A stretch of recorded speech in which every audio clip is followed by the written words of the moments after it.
Spotlight நேயர்களுக்கு வணக்கம். இப்போ நம்ம திரைவிமர்சனத்தில் பார்க்க போகிற படம் வந்து இருமுடி அப்படின்ட்டு. இந்த இருமுடி படத்துடைய கதையை சொல்கிறதுக்கு முன்னாடி நான் வந்து நேரில் பார்த்த ஒரு விஷயத்தை வந்து சொல்லிடுறேன். அதாவது ஒரு ஊர், அது எந்த ஊருன்னு சொல்கிறதுக்கு கொஞ்சம் சங்கடமாக இருக்குது. ஏன்னா இப்பவும் அந்த ஊரில் உள்ளவங்க தொடர்பில் இருக்காங்க. அதனால் ஒரு ஊரில் வந்து ஒரு ப்ரைவேட் டாய்லெட் ஒன்று உண்டு.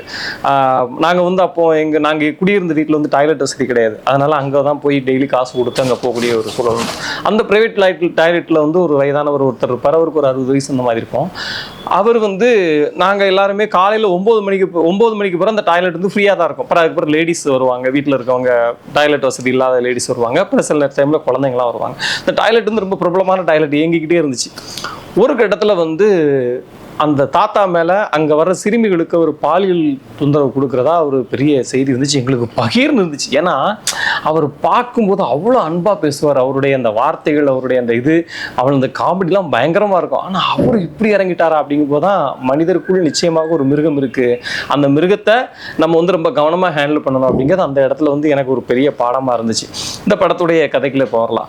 நம்ம ரவிதேஜா அவர் வந்து அவரை தமிழ் ரசிகர்களுக்கு ரொம்ப பிடிக்கக்கூடிய ஒரு நடிகர் அவர் இருக்கார். அந்த ரவிதேஜா வந்து இந்த படத்தில் வந்து ஒரு நல்ல குடிக்கக்கூடிய ஆள். மாலை போட்டால் மட்டும், சபரிமலைக்கு மாலை போடும்போது மட்டும் தான் ஒழுங்காக இருப்பார். மற்றபடி பயங்கரமான குடிக்காரர். குடி மேலே அவருக்கு எவ்வளோ போதையோ அதை விட தன் மகள் மேலே அவருக்கு அப்படி ஒரு பாசம். மகளை வந்து தேவதையாக இல்லாமல் தெய்வமாக பார்க்கக்கூடிய ஒரு ஆள். மக என்ன சொன்னாலும் செஞ்சு கொடுக்கக்கூடிய ஒரு ஆள். ஒரு வாழைத்தோட்டு போச்சு, அந்த வாழைக்காய் பிஸ்னஸை பண்ணிக்கிட்டு ஒரு ஆட்டோ ஓட்டிட்டு அப்படி ஒரு வாழ்க்கையை வாழ்ந்துகிட்டு இருக்காரு. ஓகே, இப்போ வந்து நமக்கு இப்போ ஓரளவு ஒரு விஷயம் தோண ஆரம்பிச்சிடும். அந்த பொண்ணுக்கு ஏதோ பிரச்சனை வரப்போகுது, யாரால் வரப்போகுது அப்படின்ற மாதிரி ஒரு கிரியேட் ஆகிட்டே இருக்கும். கட் பண்ணால் இன்னொரு பக்கம் ஒரு தமிழ் ஆசிரியை, அரசாங்க பள்ளிக்கூடத்துடைய ஆசிரியை வந்து அங்குள்ள மாணவிகளை ஒரு மாதிரி தப்பாக பயன்படுத்தக்கூடிய ஒரு சூழல் வரும். நம்ம ரவிதேஜாவோட முக்கியமான ஆசான் யாருன்னா அவருடைய குருநாதர் சாய்குமார், ஐயப்பனுடைய குருசாமி. அவருடைய பொண்ணுக்கு ஒரு சின்ன சிக்கல் வரும். அதை ரவிதேஜாவோட பொண்ணு வந்து ஹேண்டில் பண்ணி சரி பண்ணக்கூடிய ஒரு முயற்சியை மேற்கொள்ளும். அந்த இடத்துல ஒரு அதிர்ச்சிகரமான சம்பவம் நடந்துடும். அந்த அதிர்ச்சிகரமான சம்பவத்தின் நடக்கும்போது நம்மளே உடஞ்சதுதான். ரவிதேஜா எப்படி உடைவார், அவர் உடஞ்சி அதை எப்படி சரி பண்ணார், அந்த வில்லன் குரூப்ஸ் யாருங்கிறத கண்டுபிடிச்சி எப்படி ட்ராக் பண்ணி எல்லாரையும் சம்ஹாரம் பண்ணார் அப்படின்பதுதான் இந்த படத்துடைய கதை. நான் முன்னமே சொன்ன மாதிரி தமிழ் ரசிகர்களுக்கு ரவிதேஜா மேலே ஒரு சாஃப்ட் கார்னர் உண்டு. இந்த படத்துலையும் நிறைய படத்தில் அவர் தப்பாக கூட காமிச்சிருப்பாங்க. இந்த படத்தில் அவர் அப்பாவாக தான் காமிச்சிருக்காங்க. ஒவ்வொரு இடத்துலையும் அவர் ஒரு டயலாக் சொல்லும்போது உண்மையை நமக்கு ரொம்ப அவரோட பயங்கரமாக கனெக்ட் பண்ண முடிஞ்சுது. என்கிட்ட ஒரு பலவீனம் இருக்குது, எல்லா பொண்ணுங்களையும் என் சொந்த பொண்ணுங்க மாதிரியே பார்ப்பேன் அப்படின்னு சொல்லும்போது உண்மையிலே நமக்கு ஒரு கேரிங்னஸ் இருக்கு இல்லையா, அது வந்து நம்ம பார்க்க முடிஞ்சுது. அந்த இடத்துல அதுலேருந்து நம்ம அவர் வந்து லவ் பண்ண ஆரம்பிச்சிட்டோம் ஒரு அப்பாவா. பிரியா பவானி சங்கர் கொடுத்த வேலையை வந்து சரியாக செஞ்சுருந்தாங்க. அவங்களுக்கு பெரிய அளவில் எமோஷனலாக 2-3 இடங்கள் தவிர பெருசாக ஒன்றும் இல்லை. ஆனால் கொடுத்த வரைக்கும் நம்ம நீட்டாக பண்ணியிருந்தாங்க. சாய்குமாரோட கேரக்டர் இன்ட்ரெஸ்டிங்லி பயங்கரமாக இருந்துச்சு. அவருடைய கேரக்டரில் வரக்கூடிய ஒரு ட்விஸ்ட் வந்து யாராலும் எதிர்பார்க்க முடியாத மாதிரி ஒரு வித்தியாசமாக இருந்துச்சு. அந்த பேபியாக நடிச்சிருக்க, அந்த குழந்தையாக நடிச்சிருக்க நட்சத்திரா அந்த படத்தை வந்து தன்னுடைய சிறிய தொல்லை குருவி தலையில் பனங்கான்னு சொல்லுவாங்கல்ல, பாறாங்கல்ல கூட வைக்கலாம் போல, அந்த அளவுக்கு அந்த பொண்ணு வந்து தாங்கியிருக்கு.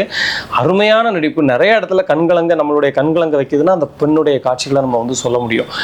சினிமாட்டோகிராஃபி விஷ்ணு சர்மா இந்த படத்துக்கு என்ன மீட்டருங்கிறத புரிஞ்சுக்கிட்டு அதுக்கு ஏற்ற மாதிரியான ஷார்ட்ஸை அழகழகாக வச்சிருக்காங்க. முக்கியமாக ஒரு பதட்டம் நிறைந்த சில காட்சிகள்லாம் படத்தில் இருக்குது. அந்த காட்சிகளை காட்டும்போது அது சினிமாட்டோகிராஃபர் கரெக்டாக காமிச்சாதான் அது நமக்கு பதட்டம் வரும். அந்த அளவுக்கு ரொம்ப நேர்த்தியான ஒரு சினிமாட்டோகிராஃபி கொடுத்துருந்தார். ஜிவி பிரகாஷ், நம்ம ஊர் ஜிவி பிரகாஷ் வந்து தெலுங்குல போய் பட்டையை கிளப்பிட்டு இருக்காரு. அவருடைய மியூசிக் வந்து எந்த இடத்துலையும் வந்து பிசிறு தட்டாம அட்டகாசமா படத்தை வந்து அப்படி அள்ளி கொண்டு போயிட்டே இருக்கு. நம்ம டைரக்டர் சிவா நிர்வாணா, அந்த டைரக்டர், அவருடைய இயக்கம் வந்து படத்துடைய ஒவ்வொரு காட்சிகளையும் ஒரு ஸ்டேஜிங் பண்ணியிருந்த விதம் வந்து அவ்வளோ நேர்த்தியாக அவ்வளோ நேர்மையாக இருந்தது. படம் சொல்லக்கூடிய அந்த மெசேஜ் இருக்குல்ல, அதாவது பெண் குழந்தைய வந்து எல்லா விஷயத்தையும் சொல்ல பழகணும். ஒரு இடத்துல வந்து சாய்குமார் சொல்லுவார், ஐயப்பனுக்கு மாலை போட்டுட்டு அந்த வார்த்தையை சொல்லக்கூடாது. ஆனால் அவரே சொல்லுவார். என்ன சொல்லுவார்னா, பெண் வந்து பிறக்கும் போதே கொஞ்சம் பயமும் பெண்களுக்கு இருக்கணுமா, அந்த பயம் தான் உங்களுக்கு பாதுகாப்பு அப்படின்னு சொல்லுவார். அது இல்லை அப்படிங்கிறத வந்து மெயின் கேரக்டரை வச்சு அவர் வந்து உடைச்சிருப்பார் நம்ம டேரக்டர்.